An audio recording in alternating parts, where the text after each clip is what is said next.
ನೆನ್ನೆ ಯಾರೋ ಮಂತ್ರಿ ಹೇಳಿದಾರಂತೆ, ಯಾರ್ಯಾರು ಸೈನ್ ಹಾಕಿಲ್ಲ ಅವ್ರಿಗೆ ಇನ್ನೊಂದ್ಸರಿ ಅವ್ರ ಮನೆ ಹತ್ರ ಏನು ಇದರ ತೊಗಲಕ್ ದರ್ಬಾರ. ಒಂದ್ಸರಿ ಆಯೋಗ ಸೈನ್ ಮಾಡಿದ್ದೀನಿ ಅನ್ನೋದಾದರೆ ಅದೇ ಫೈನಲ್ ಆಗಬೇಕು. ಈಗ ಸೇರ್ಸೋಕ್ಕೆ ಈಗ 1 ಕೋಟಿ ಜನ 10 ವರ್ಷದಲ್ಲಿ 1 ಕೋಟಿ ಜನ ಹುಟ್ಟಿದ್ದಾರೆ ಅಂತ ಇಟ್ಕೊಳ್ಳಿ. ಅವಾಗ ಇವ್ರು ಸರ್ವೆ ಮಾಡಿದಾಗ 6 ಕೋಟಿ ಇತ್ತು, ಈಗ 7 ಕೋಟಿ ದಾಟ್ಬಿಟ್ಟಿದೆ 10 ವರ್ಷದಲ್ಲಿ. ಅವ್ರ ಕತೆ ಏನು, ಈಗ ಅವ್ರ ಭವಿಷ್ಯ ಏನು, ಅವ್ರು ಯಾವ ವರ್ಗಕ್ಕೆ ಸೇರಿದ್ದಾರೆ? ಇವರೆಲ್ಲ ಎಲ್ಲ ಜಾತಿಗೂ ಸೇರಿದಾರಪ್ಪ. ಇನ್ನು ಉಳಿದವ್ರು 1 ಕೋಟಿ ಜನ, ಅವ್ರದ್ದು ಯಾವ ಜಾತಿ? ತ್ರಿಶಂಕು ಜಾತಿನ ಅವ್ರದ್ದು.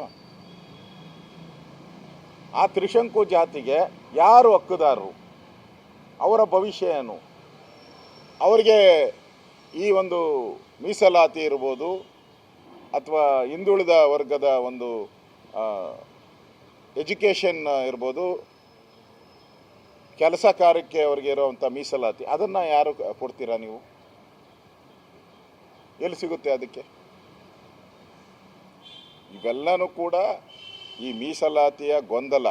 ಸಿದ್ದರಾಮಯ್ಯ ಮೋಸದ ರಾಮಯ್ಯ. ಸಿದ್ದರಾಮಯ್ಯ ಅವರು ನೋಡಿ, ಈಗ ಟ್ರಾನ್ಸ್ಫರ್ ಮಾಡಬೇಕು ಅಧಿಕಾರ ಅಂದಾಗೆ ಈ ವರದಿಯನ್ನು ಬಿಡುಗಡೆ ಮಾಡಿದ್ದಾರೆ. ಯಾಕೆ ಬಂದ ದಿನವೇ 2 ವರ್ಷ ಏನು ತಿಂತಾಯಿದ್ರಿ? ಕಳೆಕಾಯಿ ತಿಂತಾಯಿದ್ರೆ ನೀವು. ಅವತ್ತು ಬಂದ ದಿನವೇ ಬಿಡುಗಡೆ ಮಾಡಿಬಿಡ್ಬೇಕಾಯ್ತು. ಬಂದ ದಿನವೇ ಬಿಡುಗಡೆ ಮಾಡಿಬಿಡ್ಬೇಕಾಯ್ತು. ನೋಡಪ್ಪ ಇದು ವರದಿ ಅಂತ ಯಾಕೆ ಬಿಡುಗಡೆ ಮಾಡಲಿಲ್ಲ? ಆವಾಗ ಮಜಾ ಸಿದ್ದರಾಮಯ್ಯ ಮಜಾ ಹೊಡ್ಕೊಂಡಿದ್ರು. ಯಾವಾಗ ಅಧಿಕಾರಕ್ಕೆ ಕಂಟಕ ಬಂತು ಆವಾಗ ಬಿಡೋದೀಗ. ಬಿಟ್ಟಿದ್ದೀನಿ ಅಂತ. ಇದು ಈ ವರದಿ ಏನು ಮಂಡನೆ ಇದೆ, ಇದು ನಾಳೆ ಬಾ ನಾಡದ ಬಾ ವರದಿ. ಇದು ಮನೆ ಮುಂದೆ ದೆವ್ವ ಬರಬೇಡ, ಹಳ್ಳಿಗಳ ಕಡೆ ದೆವ್ವ ಬರ್ತೈತೆ ಅಂದ್ಬಿಟ್ಟು ನಾಳೆ ಬಾ ನಾಡದ ಬಾ ಅಂತ ಬರೀತಾರೆ.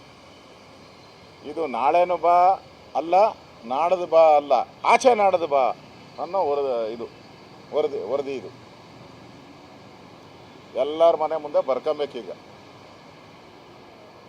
ಆ ರೀತಿಯ ವರದಿಯನ್ನು ಇವತ್ತು ಮಂಡನೆ ಮಾಡಿ ಅದಕ್ಕೊಂದು ಜಾತಿಗಳನ್ನು ಎತ್ಕಟ್ಟಿ, ಹಿಂದುಳಿದ ಜಾತಿಗಳ ಭಾಳಷ್ಟು ಜಾತಿಗಳ ಇವತ್ತು ವಿರೋಧ ಮಾಡ್ತಾ ಇದ್ದಾರೆ. ನಮ್ಮ ಜನಸಂಖ್ಯೆ ಇದೆ ಅಂತ, ಎಷ್ಟಿ ಜನಸಂಖ್ಯೆ ಕಡಿಮೆ ಆಗಿದೆ ಅಂತ ಶ್ರೀರಾಮುಲು ಅವರು ಆಪಾದನೆ ಮಾಡಿದ್ದಾರೆ. ಹಿಂದುಳಿದ ವರ್ಗಗಳ ಬೇಕಾದಷ್ಟು ಜಾತಿಗಳು ನಮ್ಮ ಜಾತಿ ಕಡಿಮೆ ಆಗಿದೆ ಅಂತ ಹೇಳಿದ್ದಾರೆ.